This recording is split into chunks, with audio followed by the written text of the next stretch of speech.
Welcome to the Explainer. We're heading out deep into the savannas of Zimbabwe. And we're not just looking at the wildlife, we're decoding the incredibly complex rulebook that every professional hunter and guide has to live by. This is a world where every single decision you make carries the full weight of the law. So let's just jump right in with a scenario. A rhino is charging your client. You shoot to save their life. So, are you a hero? Or did you just commit a crime? Now, this isn't some made-up dilemma. Nope. This is a real question from the licensing exam these guides have to pass.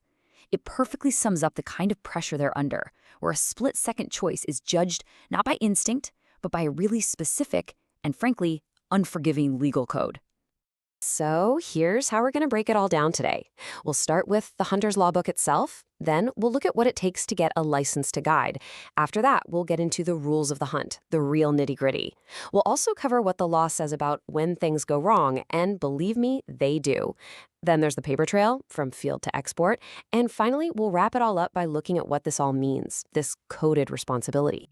All right, Section 1, the hunter's law book.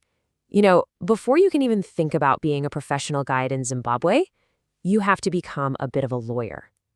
Seriously, you have to master the law.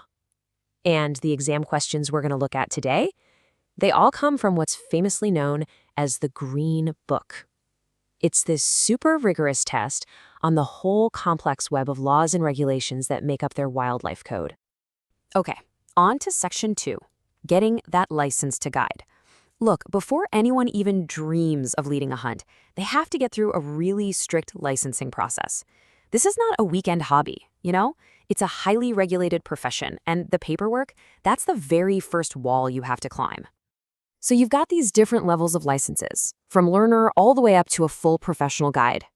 But what's really interesting, what really stands out to me, are two key rules here. First, licenses are only given to people who actually live in Zimbabwe, so local accountability is built right in. And second, every single license expires on December 31st of that year. No exceptions. That means you're constantly being reevaluated, making sure you're up to date and held to the very latest standards. It's a pretty smart system. All right, Section 3, rules of the hunt. So you've got your license. Now what? Well, now you have to follow the actual laws of engagement out in the field. And let's be clear, these are not just, friendly suggestions or ethical guidelines. These are hard and fast laws. And if you mess up, there are some pretty serious consequences. So the law is super specific about what it considers, cheating, essentially. It's all about giving the animal a fair chance. The goal is to make sure the hunt is a real test of skill, not just technology completely overwhelming nature. So you might be wondering what kind of things are totally off the table. Well, here's a look at the big ones. You can't use fire to drive or surround an animal. That's a big no. You can't use any kind of recorded sound to lure them in. Using an aircraft is right out. And you can't use a dazzling light like a spotlight. It's all about that fair chase idea. And notice that last point. Hunting at night is illegal on the Parks and Wildlife Estate. And they're very specific about what night is, from 30 minutes after sunset to 30 minutes before sunrise. Pretty clear. Okay, another real deal exam question for you.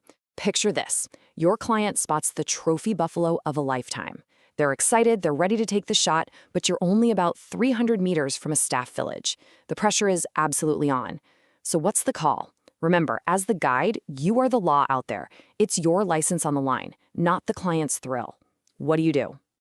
And the answer is simple, because the law gives you a hard number, 400 meters. That is the absolute minimum safety zone around any development or road. No wiggle room, no buts.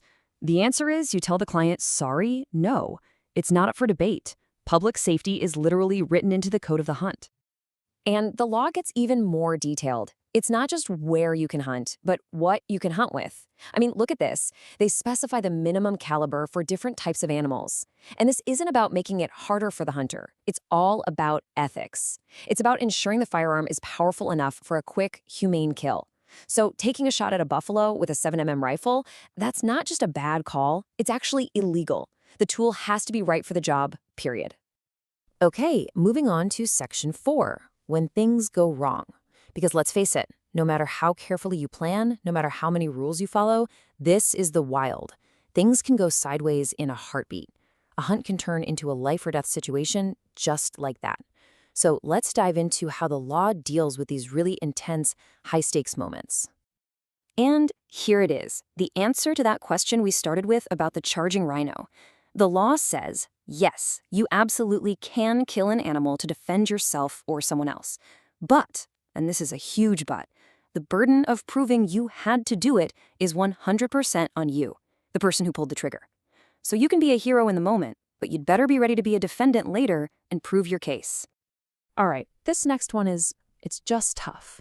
It really pits your heart against the rule book. You're out in the bush and you find a kudu, caught in an illegal snare, and it's in terrible, terrible pain. The humane thing to do, the compassionate thing, seems so obvious, right? But the question is, what does the law say you have to do? And the answer is just brutally clear. You can't do it. A mercy killing, no matter how good your intentions are, is illegal unless you have a specific permit that allows for it. The law makes absolutely no room for emotion here. An animal's fate, even when it's suffering, is dictated strictly by the paperwork. Now, what if a dangerous animal, say a leopard or a hippo, is injured and gets away? Well, a clock starts ticking immediately. You have just 24 hours. That's it. One day to report it to the authorities. And this isn't just about filling out a form. It's a huge public safety issue. There's a wounded, dangerous animal out there, and people need to know. But check this out. If you accidentally kill a specially protected animal that is not considered dangerous, the law gives you more breathing room. You've got 7 days to report it. And that difference, 24 hours versus 7 days, tells you everything about how the law prioritizes things. An immediate threat to human life triggers a much, much faster response than a conservation-related incident. All right, Section 5, from the field to export. So you might think that once the hunt is over, the hard part is done. Not even close. Now a whole different and honestly just as complicated set of rules kicks in. This is all about the paperwork trail that governs the trophy itself. First off, we need to know what the law even means by a trophy. And when you look at the definition, it is incredibly broad. I mean, we're not just talking about horns or a skin. It's any horn, ivory, tooth, tusk, bone, claw, hoof, even hair. And look at that, it even includes the egg of any animal. It's designed so that basically nothing durable from an animal can leave the country without being tracked. And the backbone of that whole tracking system is this thing called the TR2 form. It's a 5-part carbon copy form, and it creates this amazing, undeniable paper trail. Just look at where the copies go. One goes to the Parks and Wildlife headquarters. Another goes to the country's central bank. Yeah, the bank. One is for the export permits, one for the landowner, and the last one stays with the hunting operator. It's this incredible web that ties conservation directly to finance and land management. It's all about accountability.